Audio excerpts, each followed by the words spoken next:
हम लोग करने वाले हैं अर्थमेटिक प्रोग्रेशन और इस चैप्टर से जितने भी तरीके के कॉन्सेप्ट पूछे जाते हैं हर एक कॉन्सेप्ट इस वीडियो में आप लोगों को क्लियर करके जाऊंगा, चाहे फिर वो हर एक चीज के ऊपर हो, चाहे नॉर्मल डेफिनेशन के ऊपर हो या फिर अलग अलग तरीके के जो सवाल बनते हैं आपके nth टर्म के हो या फिर आप लोगों के पास सम ऑफ n टर्म के फॉर्मूले बनते हो। हर एक चीज मैं आप लोगों को इस वीडियो में कराऊंगा और साथ ही आप लोगों को बताऊंगा वर्ड प्रॉब्लम्स और कुछ ऐसी केस स्टडीज भी देकर के जाऊंगा जिससे बोर्ड वालों को बहुत प्यार है। हेलो क्लास 10, स्वागत है आप सभी लोगों का रैपिड रिवीजन के एक और एपिसोड में जिसके अंदर हम लोग करने वाले हैं अर्थमेटिक प्रोग्रेशन और इस चैप्टर से जितने भी तरीके के कॉन्सेप्ट पूछे जाते हैं हर एक कॉन्सेप्ट इस वीडियो में आप लोगों को क्लियर करके जाऊंगा। तो चलो सबसे पहले समझते हैं इसका इंट्रोडक्शन। अर्थमेटिक प्रोग्रेशन एक ऐसा प्रोग्रेशन होता है जिसके अंदर आप लोगों को फर्स्ट टर्म दे दी जाती है, फिर उसके बाद हर एक टर्म के अंदर एक ही सिंगल कांस्टेंट बार बार जुड़ता रहता है। जैसे कहने का मतलब क्या है, जैसे मान लो अगर तुम्हारे पास कोई ए दे रखा है टर्म, ये फर्स्ट टर्म हो गई, एक कॉमन डिफरेंस मैं ले लेता हूं डी। तो देखो इस वाली टर्म के अंदर एक डी जोड़ूंगा तो कितना आ जाएगा ए प्लस डी, एक और डी जोड़ूंगा, देखो इस डी में एक और डी जोड़ दिया तो 2d आ जाएगा, फिर एक और डी जोड़ दिया तो 3d आ जाएगा, फिर एक और डी जोड़ दिया तो 4d आ जाएगा। इसी तरीके से जुड़ते चला जाता है। और अगर हम लोग यहाँ पर बात करें तो पहली टर्म a1 कितनी आ रही है, पहली टर्म आ रही है। दूसरी टर्म में अगर आप लोग, अब यहाँ पर मैं कुछ और नोटिस करवाने की बात कर रहा हूँ कि यहाँ पर देखो वन के साथ क्या, डी के साथ क्या मल्टीप्लाई हो रहा है, वन। यहां पर देखो जब टर्म 3 है तो डी के साथ क्या मल्टीप्लाई हो रहा है, 2। जब टर्म 4 है तो डी के साथ क्या मल्टीप्लाई हो रहा है, 3। इससे एक जस्ट छोटा, जब a5 दे रखा है तो डी के साथ क्या मल्टीप्लाई हो रहा है, 5। जब a6 दे रखा होता तो डी के साथ क्या मल्टीप्लाई हो रहा होता, 5। समझ रहे हो मेरी बात। अब ऐसे में जब nth टर्म की बात करते हैं तो nth टर्म क्या होती है, a प्लस में n माइनस वन इंटू में डी। यानी कि जो भी यहां पर लिखा होगा उससे कम एक कम जो है वो डी से मल्टीप्लाई हो रहा होता है। अब आगे की तरफ चलो। अगर मैं फाइनाइट नंबर ऑफ टर्म्स होते हैं कि जिनमें आपको पता होता है नंबर ऑफ टर्म्स 10 है, 100 है, 1000 है, 2000 है, जितनी भी हैं, अगर आपको पता है नंबर ऑफ टर्म्स कितनी है तो उसे बोलते हैं फाइनाइट नंबर्स, फाइनाइट एपी। अगर आप लोगों को ये पता है कि स्टार्टिंग पॉइंट तो पता है बट एंडिंग पॉइंट पता ही नहीं है तो ऐसे में बोलते हैं इनफाइनाइट टर्म्स। nth टर्म क्या होता है, nth टर्म वही भाई फॉर्मूला पता चल गया, an इज इक्वल्स टू में a प्लस में n माइनस वन इंटू में डी। अब ए तुम्हें पता है, डी तुम्हें पता है। अगर तुमसे कोई बोले A4 निकाल दो, A7 निकाल दो या A99 निकाल दो तो मैं आपको बताता हूँ कैसे करना है। A4 मैंने क्या सिखाया अभी कि जो भी यहाँ पर लिखा होता है उससे कम डी के साथ मल्टीप्लाई हो रहा होता है। तो अगर A4 लिखा हुआ है तो A प्लस में 3D आ जाएगा, ठीक है। ए आपको पता है 3 है, डी आपको पता है 2 है, तो ए की जगह पे 3 आ जाएगा, फिर 3 इंटू में 2 यानी कि 3 इंटू 2 6 और इधर जोड़ देंगे तो 9 आ जाएगा। यहाँ पर देखो A7, ए प्लस में 6d हो जाएगा, ए कितना है 3 हो जाएगा, फिर प्लस में 6 इंटू में 2 आ जाएगा, डी की जगह पे कितना आ जाएगा 2 आ जाएगा, 6 इंटू 2 12, 12 प्लस 3 15 आ जाएगा। ए प्लस में 98, डी ए कितना हो जाएगा 3 हो जाएगा, 98 इंटू में डी हो जाएगा तो डी कितना है 2, तो 196 प्लस 3 कर दिया 199 आ गया। ठीक है जी, अगले पे देखते हैं। अब सवालों के सिलसिले पर बस आ गए हैं अपन लोग। व्हाट इज मतलब एक एपी लिखनी है जिसकी जो फर्स्ट टर्म इज 10 दे रखी है, यानी कि ए आप लोगों को 10 दे रखा है, डी आप लोगों को 3 दे रखा है। इस पूरे चैप्टर की सिर्फ एक ही नव्स है, ए और डी, ए और डी, ए और डी। अगर तुमको ये बात पता चल गई तो तुम्हें कुछ और करने की जरूरत ही नहीं पड़ेगी कभी भी कहीं भी, इस बात को समझ लेना। अगर मैं यहां पर आप लोगों से कहूं तो यहां पर देखो फर्स्ट टर्म आप लोगों को ये दे रखी है, डी 3 दे रखा है, तो अगर इसमें क्या कर दूंगा प्लस 3 कर दूंगा, इसमें क्या कर दूंगा प्लस 3 कर दूंगा, इसमें क्या कर दूंगा प्लस 3, इसमें क्या कर दूंगा प्लस 3। इस तरीके से जोड़ते हुए आगे जा सकते हैं अपन लोग। अब अगर मान लो ऑफिशियली कुछ सवाल आ जाते हैं, कॉमन डिफरेंस बड़ा फेमस सवाल है, अक्सर बच्चे इसे गलत करके आते हैं। कॉमन डिफरेंस क्या होता है, दूसरी टर्म माइनस पहली टर्म। तो दूसरी टर्म क्या है, 1 माइनस में 6b अपॉन में 2b माइनस 1 अपॉन में b, डिनोमिनेटर दोनों के सेम है तो नीचे कितना आ जाएगा 2b, 1 माइनस 6b, माइनस लगा हुआ था माइनस 1, 1 से 1 चला गया तो माइनस 6b अपॉन में 2b आ जाएगा, b से b चला गया, दो के टेबल से कट करोगे यहाँ पर 3 आ जाएगा, यानी कि माइनस 3 इसका आंसर आ गया। तो माइनस 3 कहाँ दे रखा है, यहाँ दे रखा है, तो माइनस 3 इसका आंसर हो गया। नेक्स्ट क्वेश्चन, नेक्स्ट क्वेश्चन में कहते हैं the general term of a sequence is this, is she is he मैं सोचा she is he sequence and AP, क्या ये एक एपी का सीक्वेंस दे रखा है? जी हाँ बिल्कुल, ये एक एपी का सीक्वेंस है। आप इसमें 1 रखो, 2 रखो, 3 रखो। जब आप इसमें 1 रखोगे तो आपके पास कितना आ जाएगा 3 प्लस में 5 यानी कि कितना आ जाएगा 8। जब आप इसमें 2 रखोगे तो 6 प्लस में 5 आ जाएगा यानी कि 11।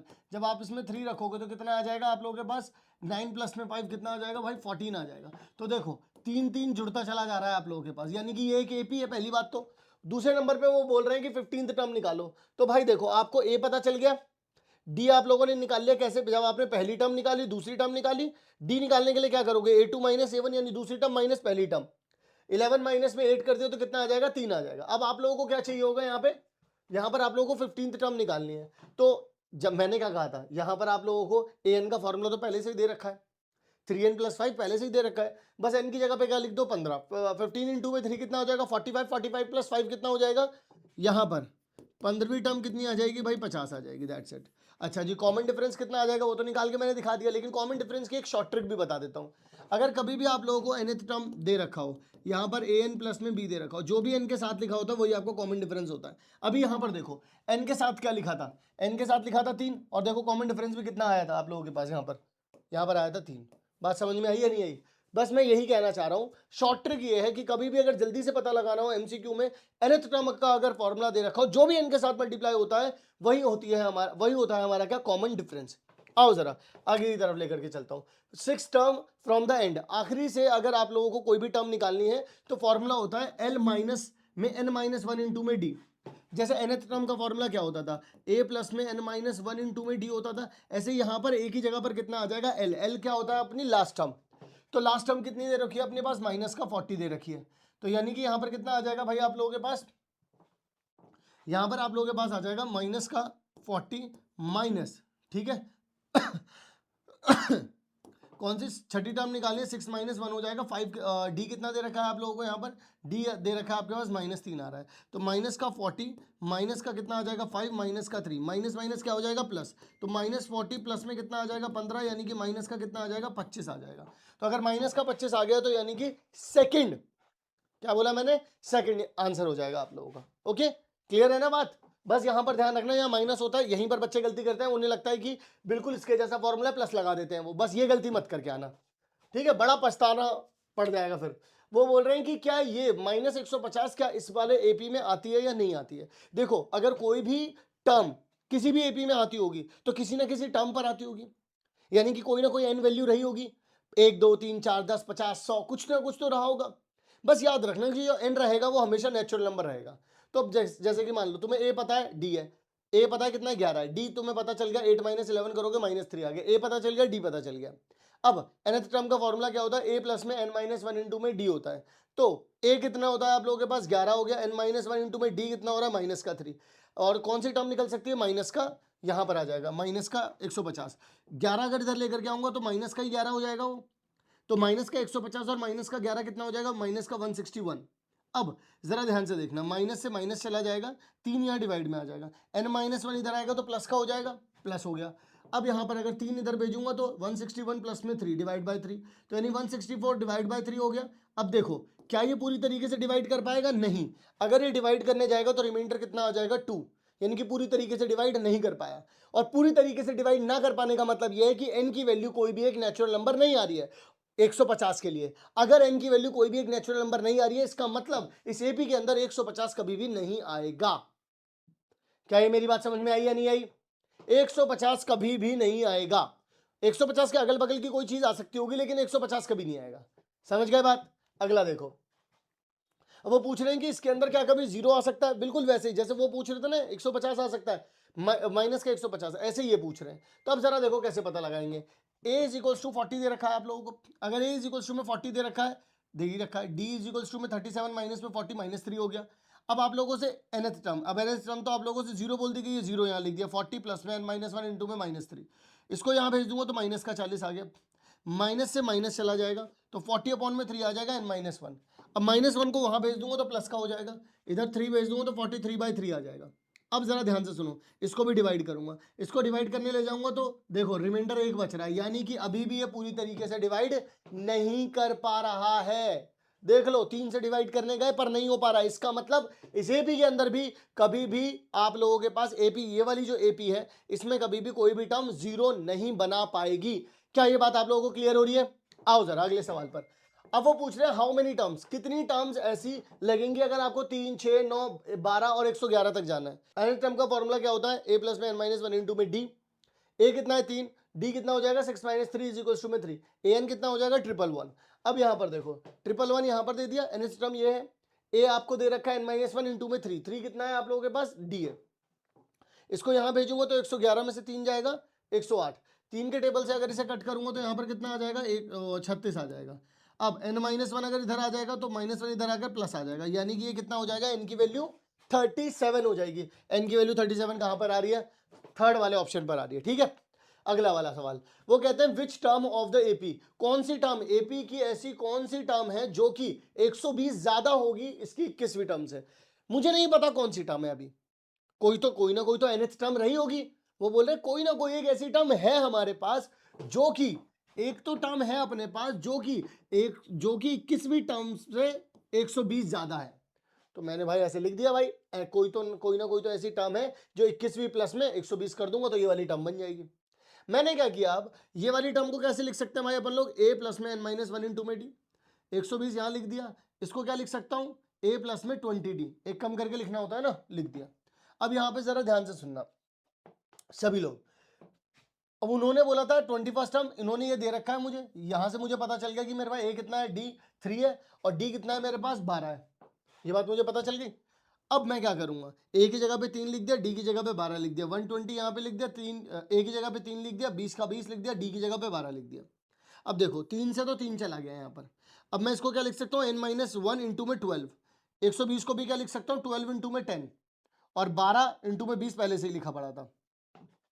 अब अगर मैं इसमें से 12 कॉमन निकाल दूंगा तो यहाँ से 10 आ जाएगा, यहाँ से 20 आ जाएगा, 12 से 12 चला गया। अब यहाँ पर जरा ध्यान से देखेंगे, आप लोगों के पास बच रहा है कितना, यहाँ पे बच रहा है n-1, यहाँ पे आ जाएगा 30, तो n की वैल्यू कितनी आ गई आप लोगों के पास, 31 आ गई।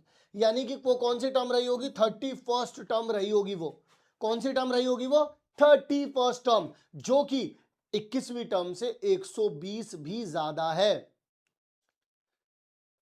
समझ गए नहीं समझ गए, चलिए जी तो आगे की तरफ बढ़ जाते हैं फिर, जैसे जैसे समझते चल रहे हैं। तो वो बोल रहे हैं फॉर व्हाट वैल्यू n, ऐसी कौन सी n की कौन सी ऐसी वैल्यू रहेगी जिस पर इसकी भी एक टर्म, कोई ना कोई सी एक टर्म ऐसी है जो इसकी किसी एक टर्म के साथ इक्वल आ रही है। वो बोल रहे हैं व्हाट वैल्यू ऑफ n, कौन सी nth टर्म, कौन सी ऐसी वैल्यू है जो इन दोनों की टर्म इक्वल आ रही है। तो मैंने कहा यार मुझे, यानी कि इसकी भी एक nth टर्म इसके बराबर आ रही है। वो बोल रहा है कोई कोई तो एक ऐसी टर्म है, कोई तो एक ऐसी nth टर्म है इन दोनों के अंदर, इन दोनों एपी के अंदर, इन दोनों एपी के अंदर, जो कि इन दोनों टर्म जो आ रही है सेम आ रही है। यानी कि अगर मैं इसकी nth टर्म निकालूं और मैं इसकी nth टर्म निकालूं, उन दोनों को अगर इक्वल कर दूं तो n की वैल्यू मिल सकती है मुझे। वो यही तो बोल रहा है nth टर्म इक्वल आ रही है। तो यहां से nth टर्म निकालने का फॉर्मूला क्या है, a आपको पता चल गया 63, d आपको पता चल गया 2 है। तो nth टर्म कैसे निकाल सकते हैं, a की जगह पर आप लिख सकते हैं 63, n-1, d की जगह पर आप कितना लिख सकते हैं 2। तो ये जब मल्टीप्लाई करेंगे 2n-2, 63 में से अगर 2 जाएगा 61, 2n आ गया। यहां पर जरा ध्यान से सुनो, a कितना आ गया 3, d कितना आ गया 7 आ गया आप लोगों के पास, ठीक है। nth टर्म कितना होता है, अब जरा ध्यान से सुन लो, nth टर्म a कितना आ गया 3, n-1 इंटू में d आ गया, यानी कि 7 मल्टीप्लाई करूंगा 7n माइनस में 7 में से 3 में से 7 जाएंगे तो -4 बचेगा, 7n-4। इसको और इसको दोनों को आपस में क्या कर सकता हूँ, इक्वल कर सकता हूँ, ठीक है ना, क्योंकि nth टर्म इक्वल है। अब इसको यहाँ भेज दो और इसको यहाँ भेज दो, तो जब इसको यहाँ भेजूंगा तो कितना आ जाएगा, 61 प्लस में 4, 7n-2n, यहाँ पे कितना बचेगा 5n, और यहाँ पे 65, इससे ये कैंसिल आउट हो गया, तो n की वैल्यू कितनी आ गई आप लोगों के पास, 13 आ गई। That's it. बात समझ आई या नहीं आई, n इज इक्वल्स टू में कितना आ गया आप लोगों के पास, यहाँ पे आ गया 13, यानी कि 13वीं टर्म इसकी भी और 13वीं टर्म उसकी भी, वो दोनों की एक ऐसी टर्म है जो कि मैच कर रही है, यानी कि सेम आ रही है। चलिए जरा अगला सवाल कहता है आप लोगों से द सम ऑफ, ये बहुत इंपॉर्टेंट सवाल है, पिछला वाला भी बहुत इंपॉर्टेंट सवाल था और ऐसे सवाल आजकल कई बार पूछे जा रहे हैं, ध्यान से सुनना। The sum of 4th and 8th term, 4th term क्या हो जाएगी a प्लस में 3d, 8th टर्म क्या हो जाएगी a प्लस में 7d। उसके बाद बोलते हैं वो कितना दे रखा है 24। उसके बाद कहते हैं कि sum of 6th and 10th term, 6th term कितनी हो जाएगी a प्लस में 5d, 10th टर्म कितनी हो जाएगी a प्लस में 9d, ठीक है जी। जब उन्होंने बोला कि 4th और 8th, 4th theory 8th theory, दोनों को जोड़ूंगा तो a 2a हो जाएगा, 3 और 7 कितना हो जाएगा 10d, इसमें से 2 कॉमन निकालूंगा, a प्लस में 5d इक्वल्स टू में 24, इससे ये काटा तो कितना आ जाएगा 12, a प्लस में 5d कितना हो जाएगा 12।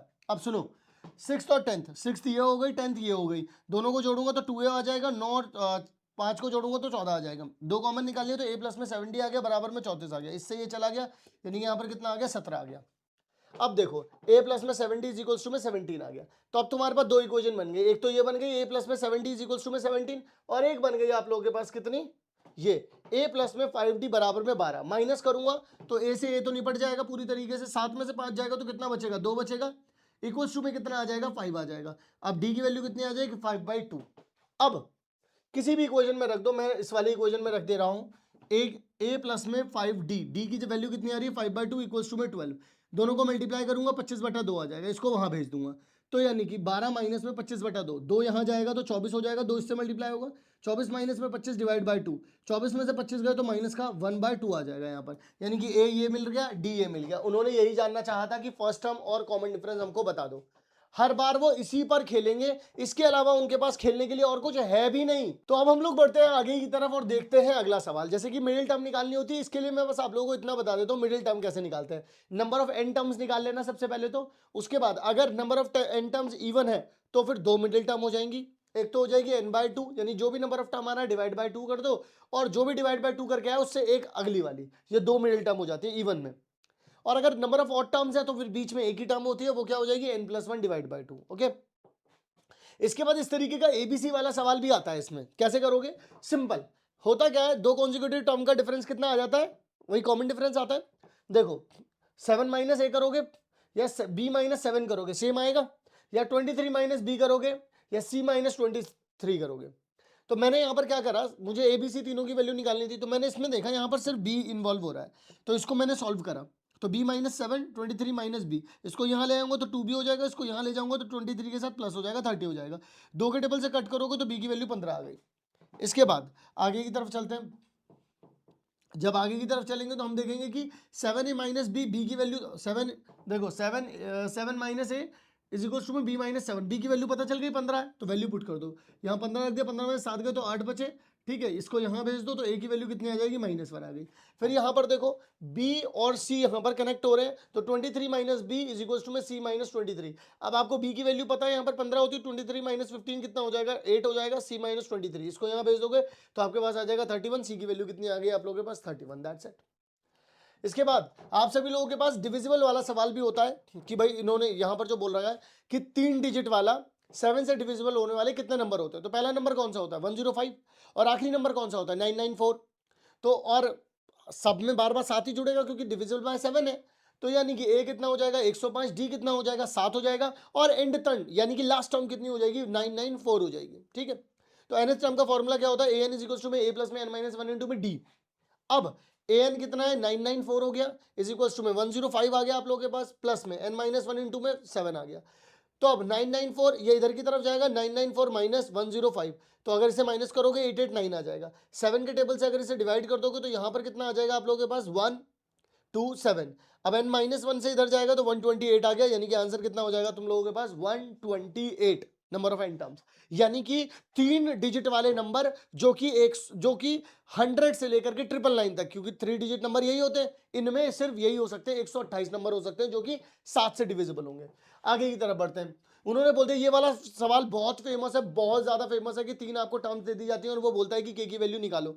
तो बात तो वही पड़ गई ना, अगर कभी भी 3 टर्म्स आप लोगों को दे दी जाएंगी और बोलेगा कि वो एपी में है, तो बीच वाली टर्म्स का 2 टाइम्स कर दो इक्वल्स टू में a प्लस सी हो जाता है, यानी कि अगल बगल वाली टर्म्स का सम बीच वाली का दुगना हो जाता है, इसके बराबर होता है ये। तो यानी कि बीच वाली टर्म का मैंने दुगना कर दिया, 2 इंटू में 2 के माइनस 1, 2 से मल्टीप्लाई कर दिया 4 के माइनस 2, इन दोनों को जोड़ दो तो 3 के प्लस 1 हो जाएगा, इसको वहां भेज दिया तो 4 के माइनस 3, यानी कि k आ गया, k इज इक्वल टू में 3 आ गया, दैट्स इट।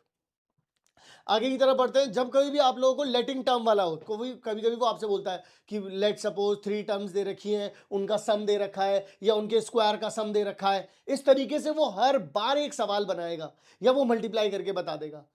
ज्यादातर सवाल क्या होता है कि 3 टर्म्स हैं, उन तीनों के टर्म्स का सम इतना दे रखा है, ठीक है, और फिर उसके बाद वो बोल देता है कि उनके स्क्वायर का सम इतना दे रखा है। इस तरीके के सवाल बनते हैं। तो 3 टर्म कैसे माननी है, 3 अगर मानने को बोलेगा तो a माइनस डी, ए और a प्लस डी, 4 मानने को बोलेगा तो ऐसे मानना है, 5 मानने को बोलेगा तो ऐसे मानना है। सुपर इंपॉर्टेंट है ये वाला क्वेश्चन, ठीक है, अभी बताऊंगा कैसे करना है इस वाले क्वेश्चन को। फिर इसके बाद आता है हमारे पास which term of the AP. देखो इस वाले की कौन सी टर्म ऐसी है, जो पहली टर्म ऐसी हो जो नेगेटिव आएगा, बड़ा फेमस सवाल है ये। तो करना क्या है, इसमें आप ढूंढने के लिए निकलो कि जीरो कौन सी टर्म पर आएगा, ढूंढने के लिए निकलो कि जीरो कौन सी टर्म पर आएगा। जिस किसी भी टर्म पर जीरो आएगा उससे जस्ट अगली वाली टर्म पर ही क्या आ रहा होगा, ये क्या आ रहा होगा, कभी भी कोई भी आंसर निकले, चाहे पॉइंट में निकले चाहे कोई भी इंटीजर निकले, उससे जस्ट अगले वाला नेगेटिव टर्म होगी अगर आप इक्वल टू जीरो रखते हो। तो करना क्या है, आपको a पता चल गया, d पता चल गया, ठीक है, nth टर्म का फॉर्मूला क्या होता है, an इज इक्वल टू में a प्लस में n माइनस 1 इंटू में d। ए एन क्या मान लिया अपन लोगों ने, 0 ले लिया। अब यहाँ से एन की वैल्यू निकालनी है, ये 0 हो गया, ये 65 है, 65 यहाँ आएगा, माइनस का 65, माइनस से माइनस चला जाएगा तो 65 अपॉन में 4 आ जाएगा, एन -1, -1 इधर की तरफ आएगा तो 65 डिवाइड बाई 4 प्लस 1 हो जाएगा, 4 यहाँ पर जाएगा तो 65 प्लस 4 डिवाइड बाई 4 यानी कितना आ जाएगा 69/4। अब खुद सोचो, एन की वैल्यू इंटीजर आनी चाहिए, लेकिन यहां पर देखो कितनी आ रही है, 17 पॉइंट समथिंग आएगा। मैं कह रहा हूं 17 भी आ जाता, अगर 0 के लिए 17 आ जाता, 17 पॉइंट समथिंग कुछ भी आ रहा है, इससे जस्ट नेक्स्ट वाला जो इंटीजर है वही आपका आंसर है, यानी कि n इज इक्वल्स टू 18, यानी कि 18th टर्म ऐसी है जो कि फर्स्ट नेगेटिव टर्म है, फर्स्ट नेगेटिव टर्म। क्या बोला मैंने, पहले क्या करो, इक्वल टू 0 रखो, इक्वल टू 0 रखने के बाद हमेशा क्या करो, कुछ भी n की वैल्यू आ जाए, जो भी n की वैल्यू है उससे जस्ट अगला वाला जो इंटीजर है वही आपका आंसर है। ठीक है जी। अगला ये वाले प्रूव करने वाले सवाल है, ठीक है। फिर इसके बाद कितना आ जाएगा आप लोगों के पास, यहां पर सम का फॉर्मूला, Sn कितना होता है n/2 इनटू में, वो वाले जो प्रूफ करने वाले हैं वो भी बता रहा हूं अभी कैसे करना है, टेंशन ना ले भाई मेरे, सब कुछ बता के जाऊंगा, सब कुछ जब आया हूं तो सब कुछ बता के जाऊंगा। सम का फॉर्मूला क्या होता है, n डिवाइड बाई 2 इनटू में 2a प्लस में n माइनस 1 इनटू में d, या फिर दूसरा फॉर्मूला होता है n अपॉन में 2 इन ब्रैकेट a प्लस में l क्या होता है, लास्ट टर्म हो जाती है या nth टर्म हो जाती है, ठीक है। फिर इसके बाद सम का फॉर्मूला क्या होता है, sum of natural numbers, sum of n natural numbers का, यानी कि 1 1 2 3 ये जो नेचुरल नंबर्स होते हैं इनका सम क्या होता है, तो उसका फॉर्मूला सिंपल है n इंटू में n plus 1 divide by 2। Next देखते हैं, बोलते हैं हाउ मेनी टर्म्स, इसके अंदर कितनी टर्म्स लगेंगी अगर सम आप लोगों को 0 करना है तो देखो a कितना है 27, d कितना है -3, सम कितना निकालना है 0 निकालना है, तो यहां से n की टर्म्स निकालनी है, n की वैल्यू निकालनी है। सम कितना आ रहा है 0 आ रहा है, n/2 2a कितना है 2 दे रखा है आप लोगों को, एक 27 दे रखा है, 27 प्लस में n माइनस 1 इंटू में 3 दे रखा है, माइनस का 3, तो अब देखो ये 0 की तरफ जाएगा, इधर चला गया। अब देखो यहाँ पर n अंदर कितना हो जाएगा, इन दोनों को मल्टीप्लाई करेंगे 54, -3 की n से मल्टीप्लाई करेंगे -3n, -3 और -1 से मल्टीप्लाई करेंगे प्लस का 3 आ जाएगा, 54 53 करेंगे तो 57 आ जाएगा माइनस का 3n, n की मल्टीप्लाई इसमें करूंगा माइनस का 3n का स्क्वायर प्लस में 57n आ जाएगा। अब अगर मैं माइनस से मल्टीप्लाई कर दूं तो ये हो जाएगा प्लस का और ये हो जाएगा माइनस का, अगर मैं इसमें से 3n बाहर निकाल लूं तो आपके पास आ जाएगा n माइनस 19 इक्वल्स टू में 0, तो यहाँ से n की वैल्यू कितनी हो जाएगी 0, जो कि आप लोगों को करनी नहीं है क्योंकि n की वैल्यू 0 क्या हो जाएगी, उसका तो कोई लॉजिक ही नहीं है, तो n की वैल्यू कितनी आ जाएगी 19, यानी कि 19वीं टर्म, यानी कि 19 टर्म्स को अगर आप जोड़ते हैं तब जाकर के इनका सम जो आ जाएगा वो कितना आ जाएगा भाई 0 आ जाएगा। ठीक है जी। नेक्स्ट बोलते हैं कि सम ऑफ फर्स्ट 7 टर्म्स, यानी कि S7 दे रखा है आप लोगों को, वो आपको कितना दे रखा है 63 दे रखा है, तो ऐसे में क्या करोगे, उसके बाद बोलते हैं सम ऑफ नेक्स्ट 7 टर्म्स, यानी कि देखो पहली दूसरी तीसरी चौथी पांचवी छठी और 7वीं टर्म का सम 63 था, फिर 18th से लेकर के 14th तक जितनी भी टर्म्स दे रखी हैं उनको जोड़ने पर कितना आ रहा है 161 आ रहा है। तो ये इसका मतलब क्या हो जाएगा, S7 निकाल रहे हो आप लोग 7/2 2a 7 माइनस 1 इंटू में d, तो 7/2 यहाँ लिख दिया, 2a ये कितना हो जाएगा 6d, 2 कॉमन निकाल लिया, 2 से 2 चला जाएगा यहाँ पे, तो बचेगा 7a plus 3d is equal to में 63, यही दे रखा है इन्होंने 63, इससे ये कटेगा तो a प्लस में 3d कितना आ जाएगा 9 आ जाएगा, डन।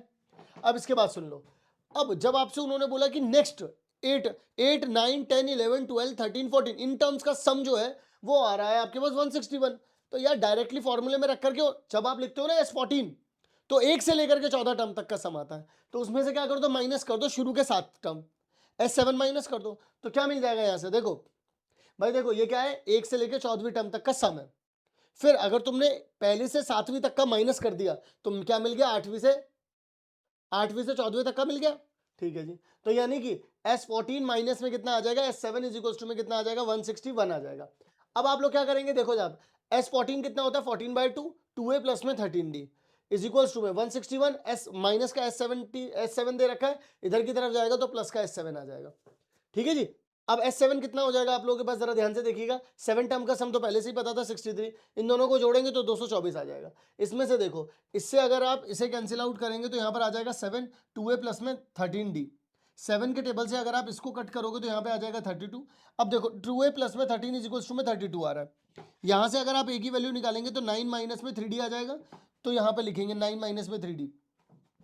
अब मैं यहाँ पर लिख देता हूँ मल्टीप्लाई करूंगा 18 आ जाएगा, माइनस का 6d प्लस में 13 इक्वल्स टू में 32। इन दोनों को अगर मैं जोड़ूंगा तो 7d आ जाएगा आप लोगों के पास, 18 वहाँ चला जाएगा, 32 में से अगर 18 जाएंगे तो 14 बचेंगे, 7 के टेबल से कट करूंगा तो d की वैल्यू कितनी आ जाएगी 2। अब देखो तुम्हें a कितना पता था 9 माइनस में 3d, d पता चल गया 2, तो 9 में से 6 जाएंगे कितना बचेगा 3, यानी कि a की वैल्यू भी मिल गई, d की वैल्यू भी मिल गई।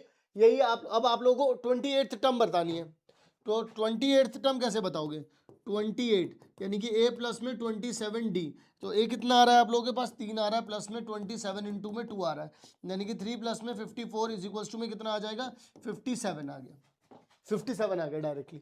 ठीक है जी, चलिए अब यहां पर आप लोगों से सिंपल है, ये वाला सवाल भी सिंपल है, आप लोग कर लेंगे, ये वाला सवाल भी सिंपल है आप लोगों के पास। ठीक है, इसके बाद वो बोलते हैं आप लोगों को सम का फॉर्मूला दे दिया उन लोगों ने, क्या दे दिया उन लोगों ने आपको, सम का फॉर्मूला दे दिया। वो ऐसे, ये वाला सवाल भी सुपर इंपॉर्टेंट समझ लो, इसके ऊपर सवाल बनता है इसके ऊपर सवाल। क्या कहते हैं, सम का फॉर्मूला दे रहे हैं आप लोगों को, इसमें बस याद रखना जब आप इसमें 1 रखोगे तो पहली टर्म निकल करके आ जाएगी, जब आप इसमें 2 रखोगे तो आपको 2 टर्म का सम निकल करके आता है, 2 टर्म, ये 2 टर्म का सम है a1 प्लस में a2। जब आप s2 माइनस s1 करते हो यानी कि आपने 2 टर्म माइनस में 1 टर्म कर दिया है, तो अब देखो क्या हो जाएगा, a से ये चला जाएगा तो a2 कितनी आ जाएगी आपके पास 1 आ जाएगी, यानी कि देखो पहली टर्म कितनी आई 3, दूसरी टर्म कितनी आई आपके पास 1। ठीक है, तो a पता चल गया और d पता चल गया, कितना आ रहा है माइनस का 2 आ रहा है। अब आप लोगों को क्या निकालना है यहाँ पर, what is the sum of first 2 terms, first 2 term का सम तो अपन लोग निकाल चुके हैं भाई, कितना आ जाएगा 4 आ जाएगा, निकाल चुके हैं। फिर वो बोल रहा है व्हाट इज सेकंड टर्म, देखो आपको पहली टर्म, आपको a पता चल गया, आपको d पता चल गया, अब तीसरी टर्म निकालनी, कैसे निकालोगे, a प्लस में 2d, वैल्यू पुट की, आंसर आ गया। फिर उसके बाद अगर आप लोगों को निकालना है और भी निकालना है, और कैसे निकाल सकते हो, 10th टर्म कैसे निकालोगे, a प्लस में 9d, 3 प्लस में 9 इंटू में 2, 2 कितना दे रखा है माइनस का 2 दे रखा है, माइनस का 18, यानी कितना आ जाएगा माइनस का 15।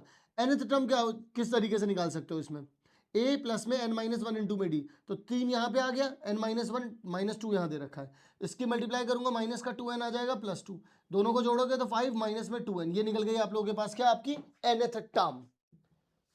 क्लियर है कहानी, इस तरीके से आप लोग निकाल सकते हो। और हमेशा याद रखना, जैसे यहाँ पर ये 2 आ रहा है ना, हमेशा याद रखना आप लोग किस तरीके से आप लोग अपना आंसर निकाल सकते हैं, ठीक है ना, करके जरूर देखना इस वीडियो को देखने के साथ ही में। इसके बाद देखो अगला सवाल क्या दे रखा है, a प्लस में 4 प्लस में 7 10 अप टू x तक जा रहा है, इनका सम कितना दे रखा है, इतना दे रखा है, तो हमको n पता लगाना पड़ेगा। कैसे लगाएंगे अपन लोग, सम पता कर रखा है n बाई 2, a कितना दे रखा है 1 दे रखा है, प्लस में n माइनस 1 इंटू में 3, d कितना निकल रहा है 3, तो यहाँ पर 2 को इधर भेज दूंगा 574 आ जाएगा, n की मल्टीप्लाई करूंगा तो यहाँ पे आ जाएगा, देखो पहले यहाँ 2 है 3n माइनस 1, तो 3n 2 माइनस 3 कितना हो जाएगा माइनस 1, n की मल्टीप्लाई करूंगा 3n माइनस में n, इसको भी वहां भेज दूंगा माइनस